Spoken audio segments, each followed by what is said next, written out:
నమస్కారం. జే న్యూస్ కి స్వాగతం. ముందుగా వార్తల్లోని ముఖ్యాంశాలు.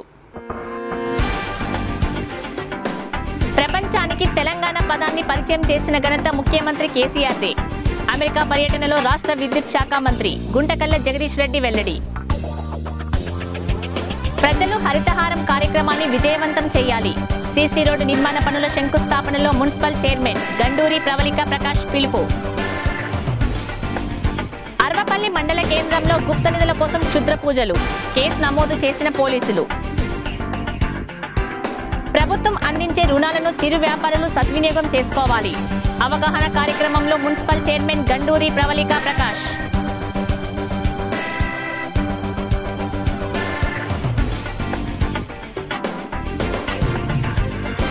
ప్రపంచానికి తెలంగాణ పదాన్ని పరిచయం చేసిన ఘనత ముఖ్యమంత్రి కేసీఆర్కే దక్కుతుందని రాష్ట్ర విద్యుత్ శాఖ మంత్రి గుంటకల్ల జగదీష్ రెడ్డి పేర్కొన్నారు.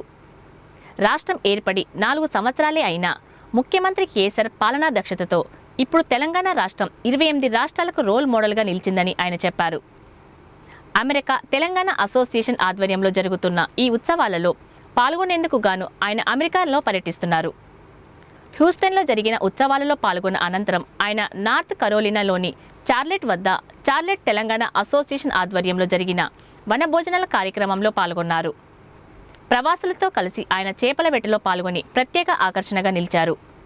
ఈ సందర్భంగా చార్లెట్ తెలంగాణ అసోసియేషన్ ఏర్పాటు చేసిన సభలో మంత్రి జగదీష్ రెడ్డి మాట్లాడుతూ తెలంగాణ రాష్ట్రం ఇప్పుడు 17% గ్రోత్తో ప్రగతి ప్రధాన దూసుకుపోతుందన్నారు.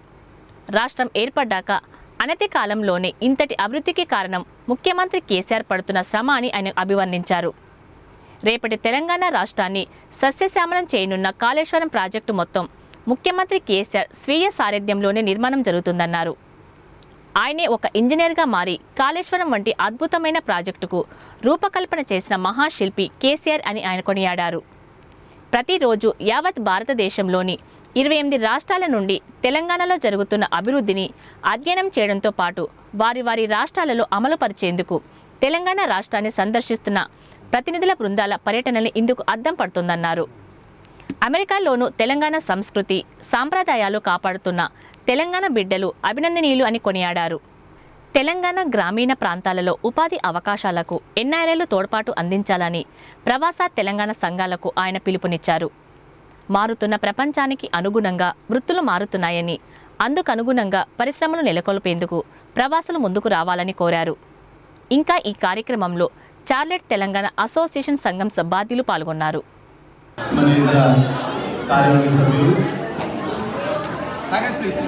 తెలంగాణ కుటుంబ సభ్యులందరికీ నమస్కారాలు.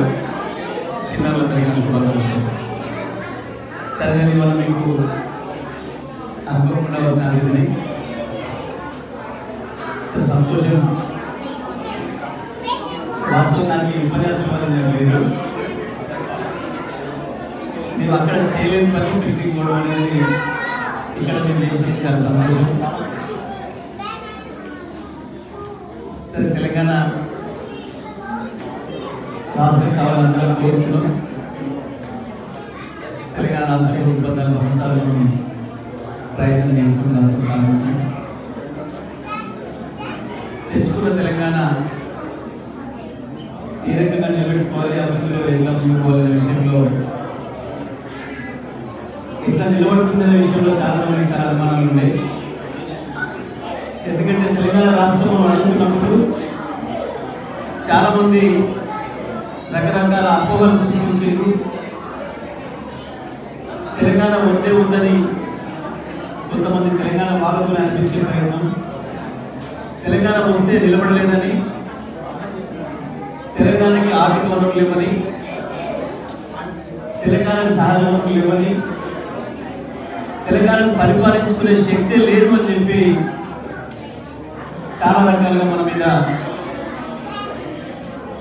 ప్రచారాలు చేసేందుకు, ప్రజలకు గందరగోళం వచ్చే ప్రయత్నాలు చేసేందుకు.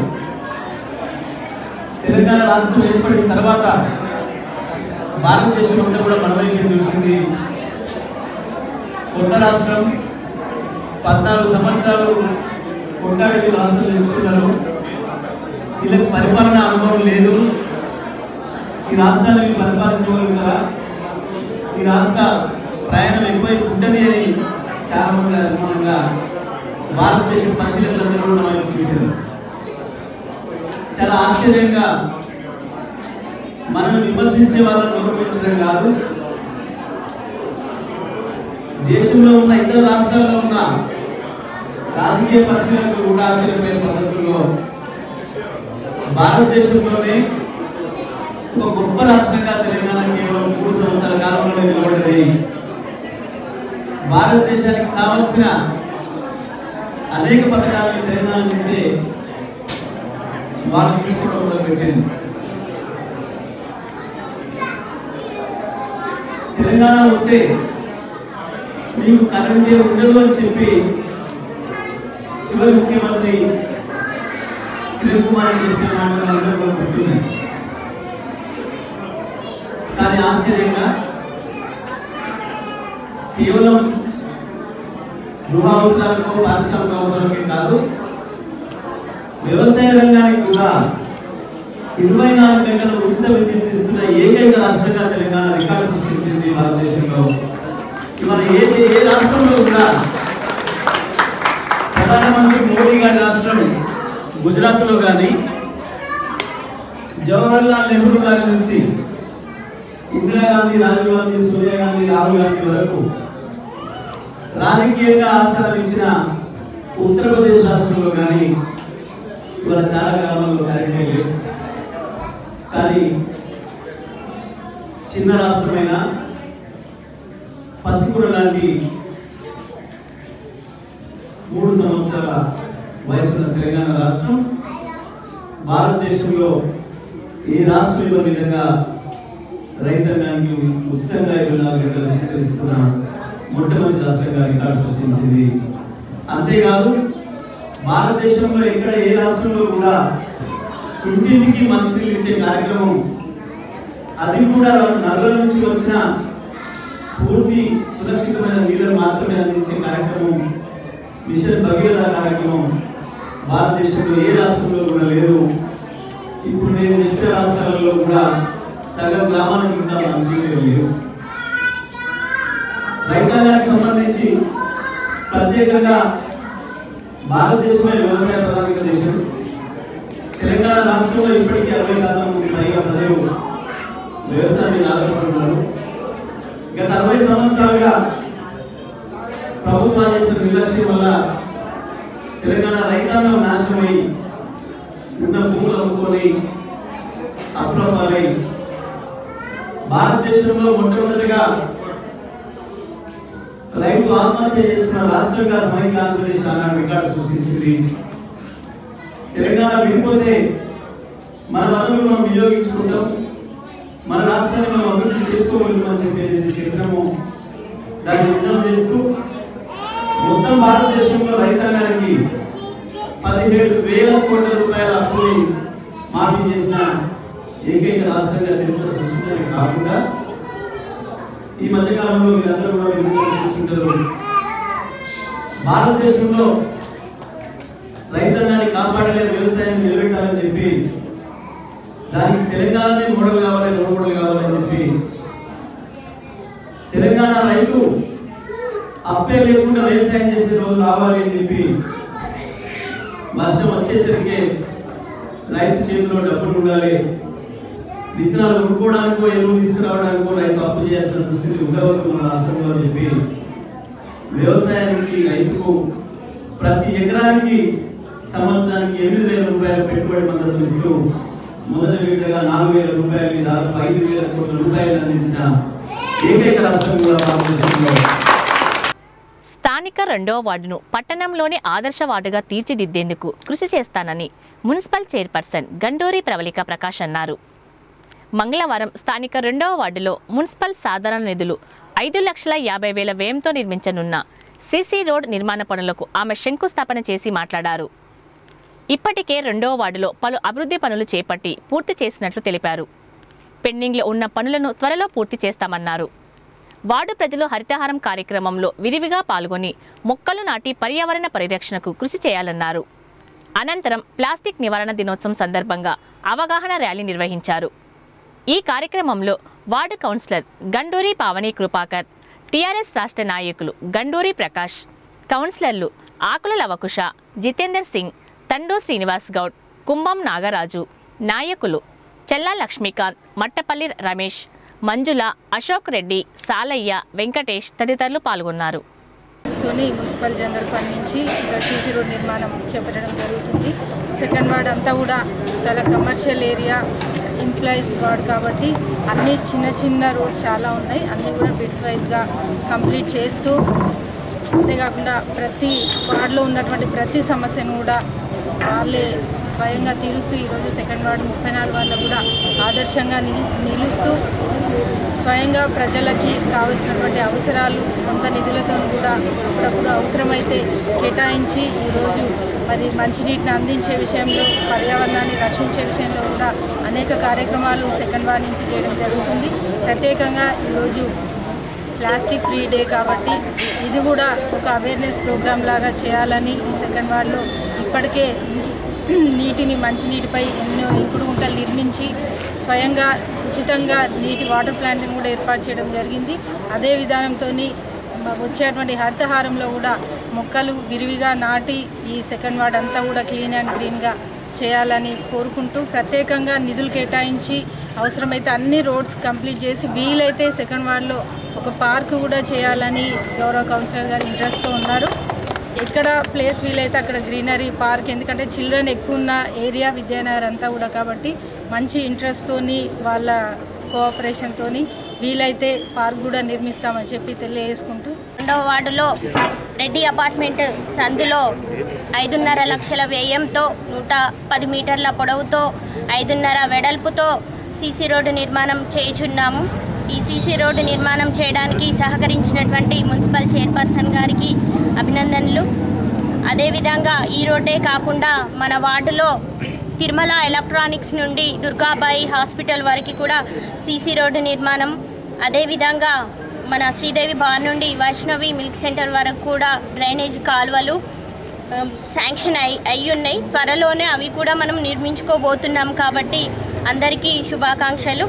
అదేవిధంగా ఈరోజు ప్లాస్టిక్ నిర్మూలన దినోత్సవం కాబట్టి అందరూ కూడా ప్లాస్టిక్ వాడకాన్ని నిర్మూలిద్దాము, మనం పర్యావరణాన్ని మనమే రక్షించుకుందాము. సాయంత్రం 5 గంటల నుంచి 8 గంటల వరకు మేము అక్కడ ఉంటాం. మీరు ఓటర్ కార్డ్ జిరాక్స్ తీసుకొని వస్తే మీకు అందరికీ వాటర్, మినరల్ వాటర్ డైలీ ఒక క్యాన్ మీకు సరఫరా చేస్తాం. నేను ఖచ్చితంగా అవకాశాన్ని వినియోగించుకోవాల్సిందిగా కోరుకుంటున్నాను. 5 లక్షలతోటి ఈ రోడ్డు శాంక్షన్ చేపించి ఈ బజార్కున్న ఇండ్ల అందరి ప్రజలకు సౌకర్యం ఏర్పాటు చేసినందుకు మీ అందరికీ ఈ వార్డు తరఫున, మా బజార్ తరఫున ప్రత్యేక ధన్యవాదాలు తెలియజేస్తూ, క్షుద్ర పూజలు చేస్తున్న ముగ్గురుపై పోలీసులు కేసు నమోదు చేశారు. ఎస్ఐ మోహన్ రెడ్డి తెలిపిన వివరాల ప్రకారం అరవపల్లి మండల కేంద్రానికి చెందిన ముత్యాల బాలరాజు తన ఇంట్లో బాగుండడం లేదని దేవాలయం సమీపంలోని కోనేరు పక్కన ఉన్న స్థలంలో సోమవారం రాత్రి పెద్ద గోతు తీసి క్షుద్ర పూజలు చేస్తుండగా సమీపంలోని ఇళ్ల ప్రజలు భయభ్రాంతులకు గురయ్యారని తెలిపారు. ఈ ఘటనపై స్థానిక వీఆర్ఓ సోమయ్య ఇచ్చిన ఫిర్యాదు మేరకు కేసు నమోదు చేసుకొని బాలరాజుతో పాటు పూజలో ఆయనకు సహకరించిన మరో 2 కేసు నమోదు చేసుకొని దర్యాప్తు చేస్తున్నట్లు ఎస్ఐ తెలిపారు. కాగా ప్రజా సమస్యలను మీడియా ద్వారా వెలుగులోకి తీసుకెళ్లాల్సిన వ్యక్తి జర్నలిజం విలువలను మంటగలిపే విధంగా అరవపల్లి మండల కేంద్రంలోని శ్రీ యోగానంద లక్ష్మీ నరసింహస్వామి దేవాలయం వెనుక గుప్త నిధుల కోసం క్షుద్ర పూజలు చేసి తవ్వకాలు జరిపి భయభ్రాంతులకు గురి చేస్తున్నట్లు అక్కడి ప్రజలు వాపోతున్నారు. దొంగలు లాంటి వ్యక్తులు వచ్చి దాని గుప్త నిధులు దొంగిలించుకోవడానికి నైట్ 12:30 గంటలకు తవ్వకాలు మొదలుపెట్టి దొంగతనంగా బంగారం దొరికిందని జనం కూడా అంటున్నారు. నా కర్రెకొండి కోసారు, నిమ్మకాయలు కోసారు. ఇది ఈ విధంగా ఇంకా ఎవరు చేసినా కానీ చట్టపరంగా కఠిన చర్యలు తీసుకుంటామని. ఎవరైనా తవ్వినాయన ఎవరు? బాలరాజు. చిరు వ్యాపారులు ఆర్థికాభివృద్ధి సాధించడానికి ప్రభుత్వం మెప్మా విభాగం ద్వారా అందించే రుణాలను సద్వినియోగం చేసుకోవాలని మున్సిపల్ చైర్పర్సన్ గండూరి ప్రవళిక ప్రకాష్ అన్నారు. మంగళవారం స్థానిక మున్సిపల్ కార్యాలయంలో పట్టణ పేదరిక నిర్మూలన సంస్థ ఆధ్వర్యంలో వీధి విక్రయదారులకు ఆర్థిక అక్షరాస్యతపై ఏర్పాటు చేసిన అవగాహన కార్యక్రమంలో ఆమె మాట్లాడారు. తక్కువ వడ్డీని పెట్టుబడి కింద చిరు వ్యాపారులకు ప్రభుత్వం పొదుపు సంఘాల ద్వారా అందజేస్తున్నట్లు తెలిపారు. ఇప్పటికే పట్టణంలో 18 వీధి విక్రయదారు పొదుపు సంఘాలు ఉన్నట్లు తెలిపారు. సూర్యాపేట పట్టణంలో 1603 మంది వీధి వ్యాపారులను గుర్తించినట్లు తెలిపారు. వీధి వ్యాపారులకు ప్రభుత్వం ఇన్సూరెన్స్ స్కీమ్ను జీవన జ్యోతి బీమా యోజన, సురక్షా జ్యోతి బీమా యోజన, అటల్ పెన్షన్ యోజన పథకం ద్వారా అందిస్తున్నట్లు తెలిపారు.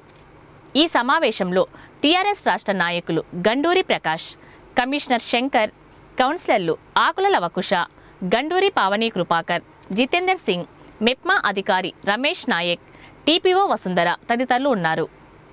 ఇప్పుడు ఇడ్లీ వ్యాపారస్తులు ఉంటారు, దయచేసి ప్లాస్టిక్ ఇవ్వకుండా జూట్ బ్యాగ్స్ మీరు లోన్ తీసుకొని మెప్మా వాళ్ళకి ఒక మంచి అవకాశం.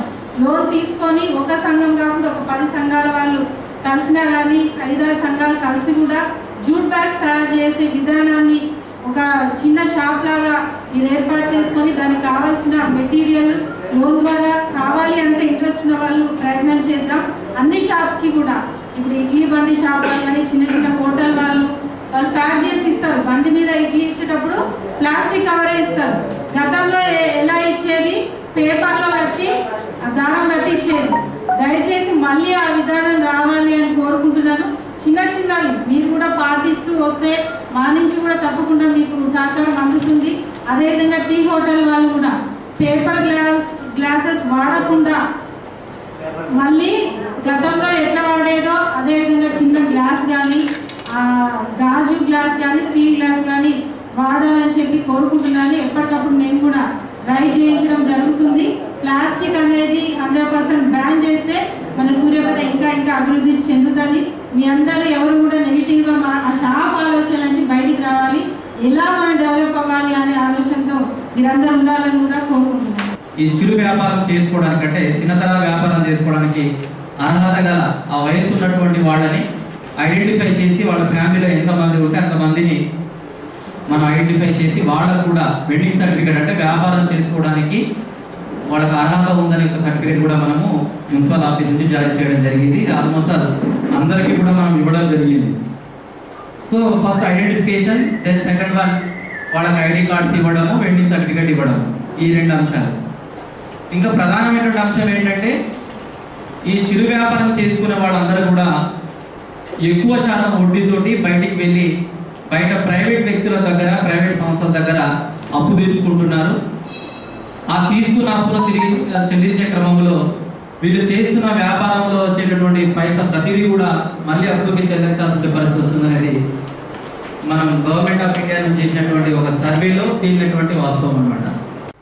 ప్రతి ఒక్కరూ ప్లాస్టిక్ నిర్మూలనకు కృషి చేసి పర్యావరణ పరిరక్షణలో భాగస్వాములు కావాలని మున్సిపల్ చైర్పర్సన్ గండూరి ప్రవళిక ప్రకాష్ అన్నారు. మంగళవారం పట్టణంలో మున్సిపల్ సిబ్బందితో కలిసి ప్లాస్టిక్ నిర్మూలన దినోత్సవాన్ని పురస్కరించుకొని అవగాహన ర్యాలీ నిర్వహించారు.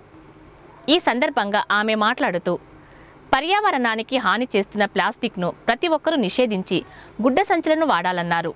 ఈ కార్యక్రమంలో టీఆర్ఎస్ రాష్ట్ర నాయకులు గండూరి ప్రకాష్, కమిషనర్ శంకర్, కౌన్సిలర్లు ఆకుల లవకుశ, గండూరి పావని కృపాకర్, జితేంద్ర సింగ్తో పాటు పలువురు ప్రజాప్రతినిధులు, మున్సిపల్ సిబ్బంది తదితరులు పాల్గొన్నారు. చేసి మానవహారంగా ఏర్పడినందుకు అందరికీ కూడా అభినందనలు తెలియజేసుకుంటూ ప్రత్యేకంగా పర్యావరణాన్ని పరిరక్షించుకోవాలి అనే ఒక మంచి ఆలోచనతో ఇప్పటివరకు కూడా సూర్యాపేట స్వచ్ఛ సూర్యాపేటగా అవార్డులు తీసుకుంటూ అభివృద్ధిలో ముందుకు పెడుతుంది. ప్రజలందరి సహకారంతో ప్లాస్టిక్ని కూడా గత 4 సంవత్సరాలుగా ప్లాస్టిక్ని నిర్మూలించి క్లాత్ బ్యాగ్స్ని వాడాలని కూడా ఎన్నో కార్యక్రమాల ద్వారా అవేర్నెస్ కల్పించాం. ఈరోజు మరి ఈ డేని, ఇంటర్నేషనల్ ప్లాస్టిక్ ఫ్రీ డేని విజయవంతం చేసే విధంగా ఇంకా ఎక్కువ అవేర్నెస్ కలిగి ఉండాలని పట్టణ ప్రజలందరినీ కూడా కోరుకుంటూ చిన్నారులు పాల్గొన్న వాళ్ళ తల్లిదండ్రులందరూ కూడా ఈరోజు ఎవరైతే చిన్నారులు పాల్గొన్నారో వారిని భావి తరాలకి వాళ్ళు స్ఫూర్తిదాయకంగా నిలిచి మరి వాళ్ళ కోసం తల్లిదండ్రులు కృషి చేయాలని చెప్పి భవిష్యత్తులో వాళ్ళకు కూడా మనం పడుతున్నటువంటి ఇబ్బందులు, నీటి సమస్య కానీ, పర్యావరణ పరిరక్షణ లేకపోవడం, ఇలాంటి పొల్యూషన్ అవన్నీ కూడా నిర్మూలించే విధంగా వాళ్ళ కోసం, మన పిల్లల కోసం, నేటి తరం కోసం ఈరోజు తల్లిదండ్రులు ప్రజలందరూ కూడా పాటుపడాలని ఎక్కడికి వెళ్ళినా కానీ చేతి సంచితో బయటికి బయలుదేరి ఏది కొనాలన్నా కూడా ఎక్కడైనా ప్లాస్టిక్ని ఇవ్వకుండా మనమే ఇంటి వద్ద నుంచే స్టార్ట్ చేయాలని మీ అందరికీ కూడా మనవి చేసుకుంటూ ఈరోజు అన్ని రకాలుగా అభివృద్ధి చెందుతూ గౌరవ మంత్రివర్యులు అనేక రకాలుగా సూర్యాపేటని పర్యావరణంలో కూడా పాల్గొని మననే చెప్పడం జరిగింది. చేతి బ్యాగులు, గుట్టలు ఇవన్నీ కూడా ఉపాధి అవకాశాలు కల్పించి మన సూర్యాపేటని జీరో ప్లాస్టిక్గా చేయడానికి పట్టణ ప్రజలందరూ కూడా సహకరించాలని కోరుకుంటూ రేపు వచ్చేటువంటి హరితహారంలో విరివిగా మొక్కలు నాటే కార్యక్రమాన్ని కూడా ప్రజలు పాల్గొనాలని, వినాయక చవితి రాబోతుంది, ప్రతి ఇంట్లో కూడా మట్టి వినాయకుడే ఉండాలని చెప్పి కూడా కోరుకుంటూ మంచి వర్షాలతోని ఉష్ణోగ్రత తగ్గించే విధంగా మనమే అన్ని ప్లాన్లు చేయాలని గౌరవ ముఖ్యమంత్రి కేసీఆర్ గారు వినూత్నంగా చేపట్టినటువంటి పర్యావరణ రక్షణలో మన సూర్యాపేటని ఒక అడవి తలపించే ప్రాంతంగా ఉండాలని కూడా వారు ఆశపడ్డారు. వారి ఆశని నెరవేర్చే విధంగా మనం సూర్యాపేటని క్లీన్ అండ్ గ్రీన్గా చేసుకుందామని చెప్పి మరొకసారి ఇక్కడ పాల్గొన్న అందరికీ కూడా ధన్యవాదాలు తెలియజేసుకుంటున్నాను. రేషన్ డీలర్ల సమస్యలు తక్షణమే పరిష్కరించాలని తుంగతుర్తి నియోజకవర్గ ఇన్ఛార్జ్ గుడిపాటి నర్సయ్య డిమాండ్ చేశారు. మంగళవారం స్థానిక తహసీల్దార్ కార్యాలయం ఎదుట రేషన్ డీలర్ల చేపట్టిన అర్ధనగ్న ప్రదర్శన దీక్షా శిబిరాన్ని సందర్శించి సంఘీభావం తెలిపారు. ఈ సందర్భంగా ఆయన మాట్లాడుతూ రేషన్ డీలర్లు ప్రభుత్వ సంక్షేమ పథకాలను ప్రజలకు చేరవేయడంలో ముందు వరుసలో ఉంటున్నారన్నారు. గత ఎన్నికల ముందు రేషన్ డీలర్లను ప్రభుత్వ ఉద్యోగస్తులుగా నియమిస్తామని, ఆ తర్వాత వారిని గుర్తించకపోగా వారి డీలర్ పదవిలో ఉంచకుండా తొలగించే ప్రయత్నం చేస్తున్నారని, కేసీఆర్ పాలనలో ఉద్యోగులకు డీలర్లకు రక్షణ కరువైందన్నారు. కాంట్రాక్ట్ అవుట్ సోర్సింగ్ ఉద్యోగులను రెగ్యులర్ చేస్తామని ఎన్నికల ముందు మాట ఇచ్చిన కేసీఆర్ దాన్ని నెరవేర్చడంలో పూర్తిగా విఫలమయ్యారన్నారు. ఈ కార్యక్రమంలో టీడీపీ సీనియర్ నాయకులు సత్యనారాయణ, డీలర్లు ఓర్సు వెంకన్న, ఈగ లక్ష్మయ్య, యాదగిరి, బొజ్జ యాదగిరి తదితరులు పాల్గొన్నారు. 1వ తారీఖు నుంచి ఇప్పటి వరకు రేషన్ డీలర్లు ఈ రాష్ట్రంలో సమ్మె చేస్తుంటే ఈ ప్రభుత్వము నిమ్మకు నీరెత్తినట్టుగా ఉన్నది. రేషన్ డీలర్ల సమస్యలు పోకపోగా మళ్ళీ ఈ రేషన్ డీలర్ల మీద నిర్బంధం పెట్టి మహిళా సంఘాలతో రేషన్ అమ్మిస్తామని చెప్పి బెదిరింపులకు గురి చేస్తున్నటువంటి ఈ ప్రభుత్వ వైఖరికి నిరసనగా మేమందరం కూడా మేము ఒకటే డిమాండ్ చేస్తున్నాం. రేషన్ డీలర్ల సమస్యలు పరిష్కరించాలి. రేషన్ డీలర్ల యొక్క ఏదైతే సమస్యలు ఉన్నాయో, కోరికలు ఉన్నాయో ఈ ప్రభుత్వం చర్చలకు పిలిచి వారి సమస్యల పరిష్కారం కోసం కృషి చేయాలని చెప్పి డిమాండ్ చేస్తున్నాం. ఎందుకంటే దాదాపు 20-30 సంవత్సరాల నుంచి రేషన్ డీలర్లు గ్రామాల్లో అనేక అవస్థలు పడి ఆ రకంగా బియ్యం అమ్ముతుంటే కూడా ఈ ప్రభుత్వము ఇప్పటిదాకా కూడా వారిని గవర్నమెంట్ ఉద్యోగస్తులకు గుర్తించలేదు. తెలంగాణ సమాజం వస్తే తెలంగాణ రాష్ట్రంలో ఉద్యమాలు లేనటువంటి తెలంగాణ చూస్తారన్నటువంటి ఈ కేసీఆర్ ప్రభుత్వము ఇవాళ ప్రతి ఒక్క వర్గం కూడా ఇవాళ ఉద్యమాలు చేస్తుంది. ప్రత్యేకంగా ప్రజలకు, పేద ప్రజలకు, డీలర్లకు దగ్గర సంబంధాలు ఉన్నటువంటి ఈ వ్యవస్థను నిర్వీర్యం చేసే ప్రయత్నం చేస్తున్నది ఈ ప్రభుత్వము. కాబట్టి వారి సమస్యల పరిష్కారం కోసం వెంటనే చర్చలు పిలిచి వారి సమస్యల పరిష్కారం కోసం కృషి చేయాలని చెప్పి డిమాండ్ చేస్తున్నాం. రాష్ట్ర ప్రభుత్వం ప్రజలకు అందిస్తున్న రేషన్ సరుకులను అందించడంలో కీలక పాత్ర పోషిస్తున్న రేషన్ డీలర్ల న్యాయమైన సమస్యలను పరిష్కరించాలని డిమాండ్ చేస్తూ రేషన్ డీలర్లు తిరుమలగిరి తహసీల్దార్ కార్యాలయం ఎదుట రిలే నిరాహార దీక్ష నిర్వహించారు. ఈ సందర్భంగా వారు మీడియాతో మాట్లాడుతూ 2015 నుంచి నేటి వరకు కేంద్ర ప్రభుత్వం విడుదల చేసిన పాత బకాయిలను రాష్ట్ర ప్రభుత్వం విడుదల చేయకపోవడం రేషన్ డీలర్లను వంచడమేనన్నారు. డీలర్లకు గౌరవ వేతనంతో పాటు పాత బకాయిలు చెల్లించాలని, ఐకేపీ సెంటర్లో రేషన్ అమ్మకాలు చేయడం మానుకోవాలని డిమాండ్ చేశారు. ఈ కార్యక్రమంలో వాసవి, పద్మ, లక్ష్మయ్య, శ్రీనివాస్, రాములు, పిచ్చిరెడ్డి, శోభారాణి తదితరులు పాల్గొన్నారు. మాకు రావాల్సిన ఏరియర్స్ బకాయిలు మొత్తం చెల్లించాలి. మాకు కూడా సమాజంలో ప్రభుత్వానికి వ్యతిరేకంగా మాకు రావాల్సిన బకాయిలను అడుగుతున్నాము. కాబట్టి ఇది దృష్టిలో పెట్టుకొని కేసీఆర్ మా డిమాండ్లను నెరవేరుస్తాడని ఆశాభావంతోనే ఉన్నాము. ఇది ఈరోజు పుట్టిన వ్యవస్థ కాదు, 4 ఏళ్ల కింద పుట్టింది కాదు, ఒక 50 సంవత్సరాల నుంచి నడుస్తున్న వ్యవస్థ. దీన్ని అంత చిన్న చూపు చూడడం అనేది గౌరవ ముఖ్యమంత్రి వారికి దాన్ని విన్నవించుకుంటున్నాము. అలా కనీసం 200-300 కూడా కూలీ గిట్టకుండా రేషన్ షాపులకు కిరాయిలు, కరెంటు బిల్లులు, ఈ వైఫై రీఛార్జీలని ఇవని మాకు అసలు వెళ్ళట్లేదు. మళ్ళీ ఎగుమతి దిగుమతులు, తరుగులు ఇంకా చాలా ప్రాబ్లమ్స్ ఉన్నాయి. రోజు 2 మనుషులు పట్టడే కనీస వేతనం కూడా దొరకకుండా మాకు చాలా ఇబ్బందిగా ఉన్నదని ఈ పోరాటం చేస్తున్నాం. ప్రైవేట్ కార్పొరేట్ విద్యా సంస్థల్లో అధిక ఫీజులను నియంత్రించాలని డిమాండ్ చేస్తూ ఈ నెల 5న నిర్వహించే విద్యా సంస్థల బంద్ను విజయవంతం చేయాలని వామపక్ష విద్యార్థి సంఘాల ఐక్యవేదిక నాయకులు పిలుపునిచ్చారు. మంగళవారం జిల్లా కేంద్రంలో విద్యా సంస్థల బంద్ పోస్టును ఆవిష్కరించి మాట్లాడారు. ప్రభుత్వం విద్యారంగంలో నెలకొన్న సమస్యలను తక్షణమే పరిష్కరించాలన్నారు. విద్యా సంస్థలో ఖాళీగా ఉన్న పోస్టులను ప్రభుత్వం వెంటనే భర్తీ చేయాలని డిమాండ్ చేశారు. ఈ కార్యక్రమంలో వామపక్ష విద్యార్థి సంఘాల నాయకులు సిరపంగి నాగరాజు, సానబోయిన ఉపేందర్, పోలెబోయిన కిరణ్ కుమార్, గుండాల సందీప్, వీరబోయిన లింగయ్య, జుజ్జురి వేణు, మల్సూర్ నాయక్ తదితరులు పాల్గొన్నారు. వామపక్ష విద్యార్థి సంఘాల ఆధ్వర్యంలో రాష్ట్ర వ్యాప్తంగా విద్యారంగ సమస్యలు పరిష్కరించాలని చెప్పేసి మరి సంపూర్ణ విద్యా సంస్థల బంద్కు పిలిపివ్వడం జరిగింది. దానిలో భాగంగానే సూర్యాపేట జిల్లా కేంద్రంలో విద్యా సంస్థల యాజమాన్యాలు, విద్యార్థుల తల్లిదండ్రులు సంపూర్ణమైనటువంటి బంద్ ప్రకటించి ఈ ప్రభుత్వం పైన నిరసన వ్యక్తం చేయాల్సినటువంటి అవకాశం ఉంది.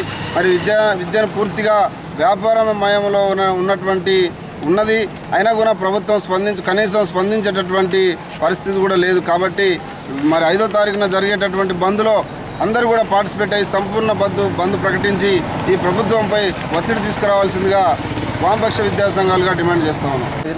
రాష్ట్ర వ్యాప్తంగా పీడిఎస్, ఏఎస్ఎఫ్, టీవీవి, ఎస్ఎఫ్ఐ విద్యార్థి సంఘాల ఆధ్వర్యంలో బంద్ పిలుపునివ్వడం జరిగింది. ముఖ్యంగా ప్రైవేట్ పాఠశాలల్లో జరుగుతున్నటువంటి ఫీల దోపిడిని అరికట్టాలని చెప్పి, అదేవిధంగా ప్రభుత్వ పాఠశాలల్లో మౌలిక వసతులు కల్పించాలి. ఇప్పటికే రాష్ట్ర వ్యాప్తంగా 10,000కు పైగా పారిగోడలు లేని పాఠశాలలు ఉన్నాయి. 17,440కి పైగా మూత్రశాలలు, మరుగుదొడ్లు లేని ప్రభుత్వ పాఠశాలలు ఉన్నాయి. వీటి మొత్తం కూడా తక్షణమే వీటికి సౌకర్యాలు కల్పించాలి. వార్తలు ముగించే ముందు ముఖ్యాంశాలు మరోసారి. ప్రపంచానికి తెలంగాణ పదాన్ని పరిచయం చేసిన ఘనత ముఖ్యమంత్రి కేసీఆర్దే. అమెరికా పర్యటనలో రాష్ట్ర విద్యుత్ శాఖ మంత్రి గుంటకల్ల జగదీష్ రెడ్డి వెల్లడి. ప్రజలు హరితహారం కార్యక్రమాన్ని విజయవంతం చేయాలి. సీసీ రోడ్డు నిర్మాణ పనుల శంకుస్థాపనలో మున్సిపల్ చైర్మన్ గండూరి ప్రవళిక ప్రకాష్ పిలుపు. అర్వపల్లి మండల కేంద్రంలో గుప్త నిధుల కోసం క్షుద్ర పూజలు, కేసు నమోదు చేసిన పోలీసులు. ప్రభుత్వం అందించే రుణాలను చిరు వ్యాపారులు సద్వినియోగం చేసుకోవాలి. అవగాహన కార్యక్రమంలో మున్సిపల్ చైర్మన్ గండూరి ప్రవళిక ప్రకాష్.